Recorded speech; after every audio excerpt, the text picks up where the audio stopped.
skin ថ្មីរបស់ Lam នេះមើលទៅគឺតំណែងខ្លាំងមែនតើធ្លាប់តែត្រីឆ្លាមតែជារូបខ្លាអីចឹងណាហើយជាមួយនឹង skin របស់ Athena ក៏រៀងអែបដែរចឹងនៅក្នុងវីដេអូនេះគឺខ្ញុំនឹងមកនិយាយពីការ update ទៅលើការ free skin នៅក្នុង Hawk ដើម្បីអ្នកទាំងអស់គ្នាបានដឹងហើយខ្ញុំជឿថាអ្នកទាំងអស់គ្នាទស្សនាវីដេអូខ្ញុំនៅក្នុង channel Hawk របស់ខ្ញុំនេះគឺរៀងអន់ចិត្តមួយខ្ញុំតិចព្រោះដោយសារតែវីដេអូហ្នឹងគឺវាចេញខានចឹងណាអ្នកគ្នាហើយមូលហេតុដែលខ្ញុំចេញខានហ្នឹងព្រោះដោយសារតែខ្ញុំនៅធ្វើក្នុង channel ធំរបស់ខ្ញុំពាក់ព័ន្ធជាមួយនឹង Mobile Legends ហើយណាមួយនៅក្នុង Hawk គឺវាអត់សូវមានការ update ច្រើនចឹងណាចឹងហើយក៏អត់សូវបានធ្វើវីដេអូឲ្យអ្នកទាំងអស់គ្នាបានទស្សនាប៉ុន្តែចាប់ពីវីដេអូនេះទៅគឺខ្ញុំនឹងធ្វើវីដេអូហ្នឹងជារៀងរាល់ថ្ងៃទោះជាអត់មានការ update អីក៏ខ្ញុំលេង gameplay ឲ្យអ្នកទាំងអស់គ្នាបានទស្សនាដែរទីមួយហ្នឹងគឺពាក់ព័ន្ធជាមួយនឹង skin របស់ Lam ដែល skin នេះគឺយើងនិយាយទៅវាមិនមែនជា skin ថ្មីទេប៉ុន្តែវានឹងត្រឡប់មកវិញសារជាថ្មីម្ដងទៀតចឹងណាហើយចំពោះ skin នេះបើយើងមើលទៅគឺវាស្អាតខ្លាំងមែនតើហើយ Lam គឺយើងដឹងហើយគឺជាប្រភេទត្រីឆ្លាមប៉ុន្តែចំពោះ skin នេះគឺធ្វើបែបជារូបខ្លាវិញណាអ្នកគ្នាហើយយើងមើលជាមួយនឹង display ប៉ុណ្ណេះក៏តំណឹងដែរ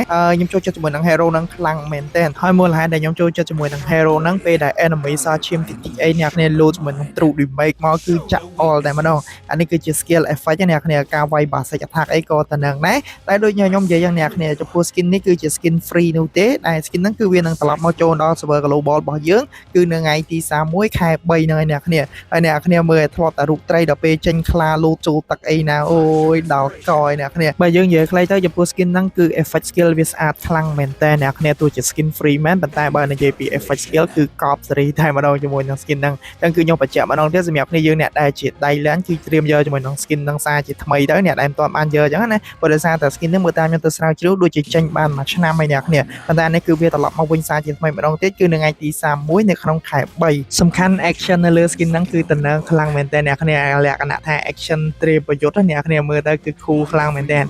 ចំពោះ recall យើងមើលទៅគឺវាបែបធម្មតាអ្នកគ្នាបើយើងដាក់ជាមួយនឹង effect ទៀតគឺកប់សេរីតែម្ដងប៉ុន្តែយើងត្រូវចាំថា skin ហ្នឹងគឺជា skin free នោះទេទី2នេះគឺជា skin free របស់ Athena ហើយសម្រាប់គ្នាយើងណាខ្លះដែលធ្លាប់លេងជាមួយនឹង Athena គឺជួយ comment នៅខាងក្រោមវីដេអូហ្នឹងម្នាក់មួយផងបើនិយាយស្មោះត្រង់ទៅចំពោះ hero Athena នេះគឺខ្ញុំអត់ដែរលេងទេអ្នកគ្នានិយាយទៅតាំងពីខ្ញុំលេង Hawk គឺអត់ដែរលេងជាមួយនឹង hero ហ្នឹងសំបីតែម្ដងហើយយើងមើលរូបរាងទៅលើ skin ហ្នឹងទៅគឺស្អាតខ្លាំងមែនតើឥឡូវយើងចូលមកដល់ gameplay វិញម្ដងអានេះគឺជាការវាយ basic attack ណាអ្នកគ្នាអូមើលទៅតំណែងខ្លាំងមែនទែនចាំមើលខ្ញុំធ្វើ update វីដេអូហ្នឹងហើយគឺខ្ញុំនឹងទៅសាកលេង hero ហ្នឹងម្ដងមើលថាវាយ៉ាងម៉េចចឹងណាប៉ុន្តែបើយើងមើល effect skill ទៅលើ hero ហ្នឹងអ្នកគ្នាមើលទៅគឺអែមខ្លាំងមែនទែនហើយ skin នេះគឺដូចដែលខ្ញុំបញ្ជាក់ចឹងគឺវានឹងចេញនៅថ្ងៃទី1នៅក្នុងខែ4ហើយ skin នេះវាជាប្រភេទ skin free តែប៉ុណ្ណោះនិយាយទៅខ្ញុំមើលចុះមើលឡើងច្រឡំហើយអ្នកគ្នាមិនដឹងថាណាវាយ basic attack មិនដឹងថាណាជា skill ព្រោះសារតែ hero ហ្នឹងគឺដូចដែលខ្ញុំបានបញ្ជាក់ចឹងគឺខ្ញុំអត់ដែរបានសូវលេងចឹងណានិ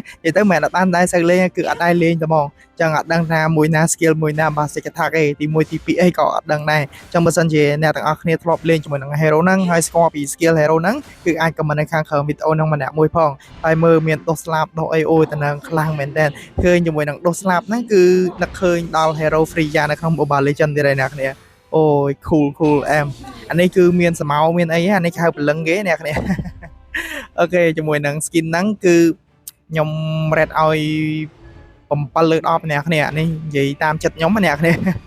អូខេអញ្ចឹងពាក់ព័ន្ធជាមួយនឹងការ update ទៅលើ skin ទាំងពីរហ្នឹងគឺវាមានតែប៉ុណ្្នឹងទេហើយខ្ញុំនឹងព្យាយាមរកការ update អីថ្មីបន្ថែមទៀតទាក់ទងជាមួយនឹង Hawk យកឲ្យអ្នកទាំងអស់គ្នាបានដឹងអញ្ចឹងបើសិនជាអ្នកទាំងអស់គ្នាពេញចិត្តនៅវីដេអូនេះកុំភ្លេចចុច like ចុច subscribe នៅលើ YouTube channel របស់ខ្ញុំម្នាក់មួយផងហើយយើងចាំជួបគ្នានៅវីដេអូក្រោយ